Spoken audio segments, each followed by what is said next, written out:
Miren, amigos, ustedes saben que el tema de la reforma fiscal es recurrente, es permanente.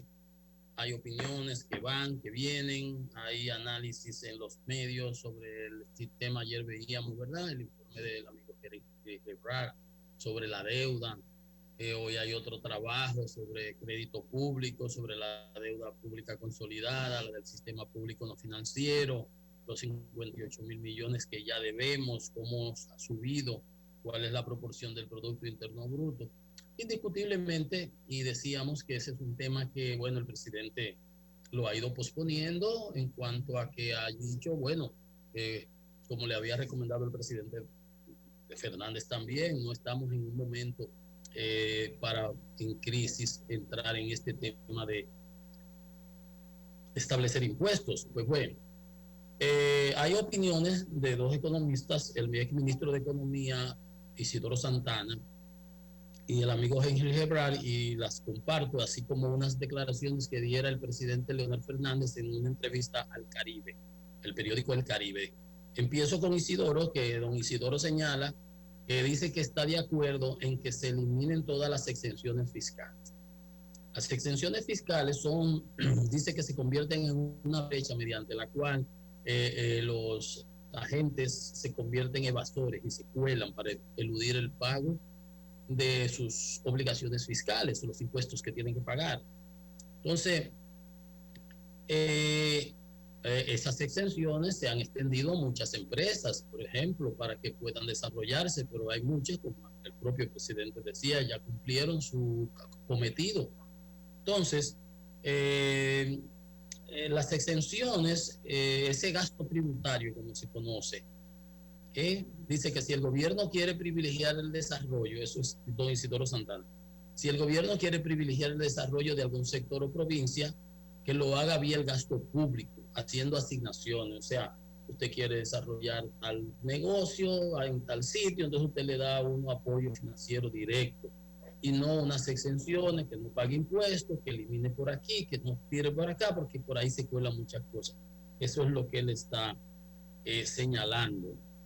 Entonces,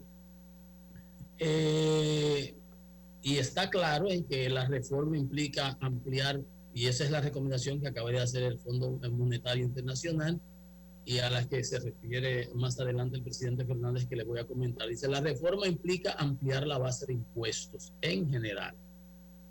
O sea, ponerle impuesto a cosas que hoy día no lo pagan. Vamos a decir, no es que sea así, pero vamos a suponer que el aceite hoy no pague impuestos, entonces mañana tú le pondrías impuesto, un ITEVI, no sé, de 10, de 8, de 7, de 5, de 6, de lo que fuese. El arroz no paga ITEVI, vamos a suponer, entonces tú le pondrías ITEVI. Entonces dice, ahora él dice, eso sería ampliar la base de lo que es imponible, a lo que se le aplica el día de hoy impuesto, ¿verdad? Entonces dice, claro está, siempre habría algunas exenciones de ITEVIs, que por razones más bien sociales y políticas habría que mantener. O sea, tampoco es que usted va a agarrar y la base es ahí, vamos a decir, 1.000 productos que están, o 500, o 200 que están exentos, y tú le vas a poner a los 200. No, no, bueno, al arroz no se le puede poner, al azúcar no se le puede poner, a tal cosa no se le puede poner, ¿entiendes? Entonces, eso es lo que él dice, que habría algunas que habría que mantener, algunas exenciones por el bien social. Dice que uno de los grandes problemas de nuestra economía es la informalidad, que un 56% de la población no paga impuestos.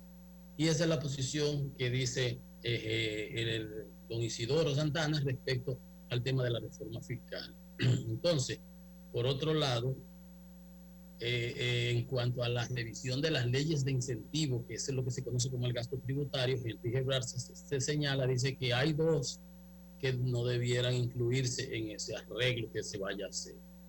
Ojo, que uno es el de las zonas francas y el del desarrollo fronterizo, que acabamos de echar un pleito ahora para aprobarla, para apoyar la frontera, porque la frontera no tiene quien le escriba.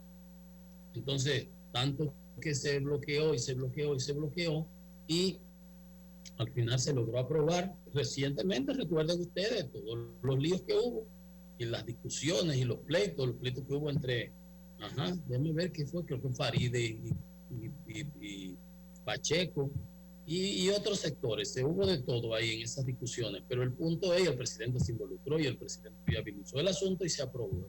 Entonces dice Henry Ebrard que entre la revisión de las leyes de incentivos fiscales, que son las que generan eso que se conoce como el gasto tributario, que son más de 200.000 millones que el gobierno deja de recibir de impuestos que si se cobraran, pues los recibiría, presumiblemente, asumiendo que no habría evasión. Entonces, que no se debieran tocar esas dos. La ley de zona franca, que ya hoy día tenemos nosotros más empleo generado en el país que lo que teníamos antes de la pandemia. Todo el que estuvo detenido cuando se trancó toda la economía prácticamente, volvió a su trabajo en las zonas francas y tenemos más empleo ahora mismo que lo que había pre-pandemia. Entonces, dice Henry Ebrard que el ITEVIS hay que verlo como un instrumento de recaudación y no de justicia social, fiscal. Entonces, ¿qué debe acomodarse? Una canasta básica exenta. O sea, fíjense ustedes cómo tanto Henry Ebrard como Isidoro Santana de alguna manera coinciden en que el ITEVIS no debe ser un mecanismo de política. O sea, yo no te voy a cobrar ITEVIS para que tú te desarrolles. Yo no te voy a cobrar a ti ITEVIS por tal cosa o lo otro para que tú puedas expandirte. No. Entonces, no. Si quieres darle a este segmento o a aquel sector social o a aquel sector empresarial un apoyo del Estado, tú se lo vas a dar transferido directamente. Mire, tú tienes 100 millones de pesos de exenciones de tal cosa, transferido, de exenciones no, transferido como apoyo por tal cosa y tal cosa, por un periodo de tantos años. Ok, no con los ITEVIS, porque entonces en el ITEVIS te mezclan una cosa con otra y esa es la ilusión que hay y esa es el desbarajuste que aplica. Entonces, que no debe verse el ITEVIS como un instrumento de recaudación, de distribución fiscal, sino de recaudación de recursos. Esos recursos entran al Estado y luego el Estado dice, bueno, yo los asigno así, yo los asigno así, yo los pongo en esta posición. Entonces, esta es la posición de dos economistas. Ahora la posición del presidente Leonel Fernández, que estaba en esa entrevista, dice que si se aplicaran reformas fiscales en esta situación actual, ardería en llamas América Latina, que el presidente dice que lo que deben pagar son los que tienen más y no la clase media, que él alertaba, como es el caso por lo de Colombia, que las reformas deben hacerse, y eso es su experiencia como estadista, y las experiencias que ha visto y ha vivido y las ha conocido, que las reformas deben hacerse sobre la base de racionalidad económica y que deben ser socialmente incluyentes y viables políticamente. O sea, tú no haces una reforma porque te sale del cielo raso, ¿no? Porque te salió con que hay que buscar más cuarto. Ah, muy bien, busque usted. Entonces no le puedes cargar al pueblo, como dicen, hay que hacer una base, una canasta exenta que proteja a los más desposeídos. Dice el presidente Fernández, quienes tienen más que más paguen, pero no se le puede cargar a la clase media, a la clase baja, ni un impuesto más. Dice que en Europa, por ejemplo, aplicaron políticas de austeridad y eso lo vivimos nosotros. Eso fue cuando la crisis del 2010-2008. Dice que la banca presiona porque primero está su dinero antes que el bienestar del pueblo. Eso es lo primero que los bancos quieren y las calificadoras de riesgos. Y en función de eso, ellos se olvidan de que los pueblos no son números fríos, de que los pueblos reaccionan de manera diferente a las presiones de ponerles más impuestos, gravámenes que no aguanten, que no soportan. Entonces, dice el presidente que, por ejemplo, las recomendaciones del Fondo Monetario, cuando habla de ampliar la base, ¿a qué se refieren con eso? Ampliar la base es poner impuestos regresivos. O sea, impuestos regresivos son aquellos que afectan a todos y a los de menores ingresos de mayor manera. Y los impuestos progresivos son aquellos que se establecen, por ejemplo, en Estados Unidos, se le van a poner impuestos a las personas que ganen por encima de los $400,000 al año. Todo el que tenga por ahí va a pagar un impuesto. Está establecido. Creo que se bajó hasta un 15% corporativo. El punto es que el presidente alerta, el presidente Fernández, que no se debe hablar de fiscalidad progresiva, se debe hablar de poner impuesto a los pobres, no, sino de que sea a los que más tienen, a los que más paguen, que sea progresiva la fiscalidad y no regresiva, que afecte a los de menores ingresos. Como por ejemplo, como hemos visto en muchas ocasiones, cuando usted habla de ampliar la base impositiva, es grabar el consumo y poner a los ricos y a los pobres al mismo nivel, porque el pobre come arroz y el rico come arroz. Y si usted le pone ITEVI al arroz, el único problema es que el ITEVI que pague el rico, eso tiene un impacto muy significativo, muy reducido en cuanto al ingreso de la persona con mayores recursos, del quintil más rico. Entonces, por ejemplo, la alimentación siempre impacta más, por ejemplo, cuando suben los combustibles, cuando suben los precios. Hemos visto y lo hemos analizado por acá, que a esas personas eso lo afecta con un mayor impacto específico, un mayor peso específico que a las personas con mayores recursos. A los de mayores recursos le afecta un poco más el combustible por los viajes y ese tipo de cosas, pero eso de gravar el consumo, el presidente lo objeta y les recomienda al gobierno que lo tenga pendiente, igual como lo señalan Henry Ebrard, como lo señala Isidoro Santana, que debe calibrarse mejor esa situación y mantener exento una canasta básica importante. Igual se refirió al retorno a las clases, que entiende que no debe ser adecuado retornar ahora a las clases como está la situación, como está la crisis del COVID, y que debiera esperarse el próximo año, que el sistema educativo de forzar la situación no ha dado gran resultado en términos de la calidad, y que se debiera adecuar, que ha hablado con muchos profesores y maestros, que se debieran invertir en la adecuación de los planteles, agua, dotarlo de salubridad, para que pueda entonces empezarse ya el año que viene de una manera más correcta, además de la situación que estamos viviendo. Bueno, lo que pasa es que también tenemos una situación de desequilibrio en cuanto a cuáles localidades tienen realmente un descontrol en función del COVID.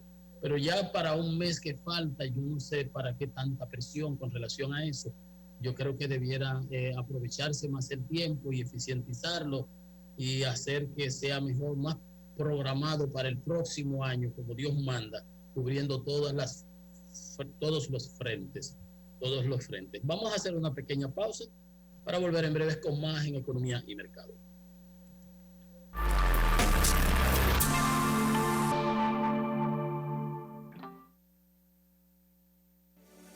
En Banreservas hemos apoyado por 80 años la voluntad del talento dominicano, identificándonos con sus más importantes iniciativas, para que quienes nos representan siempre puedan mostrar lo mejor de nosotros.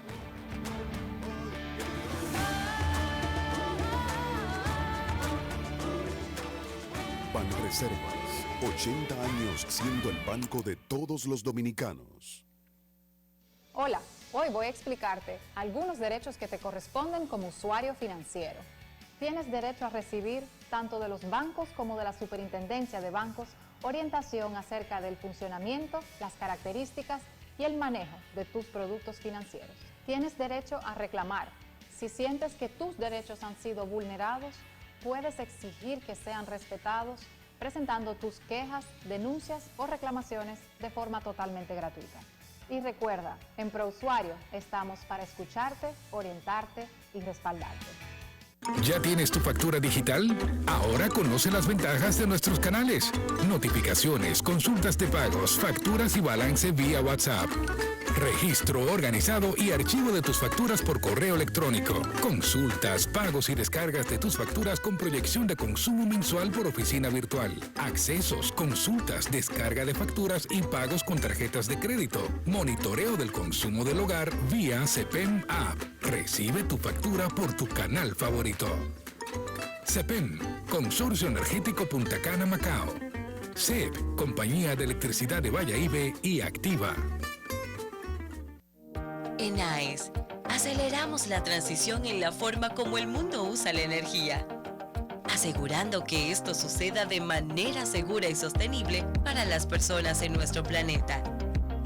Por eso nos transformamos, para acelerar el futuro de la energía juntos.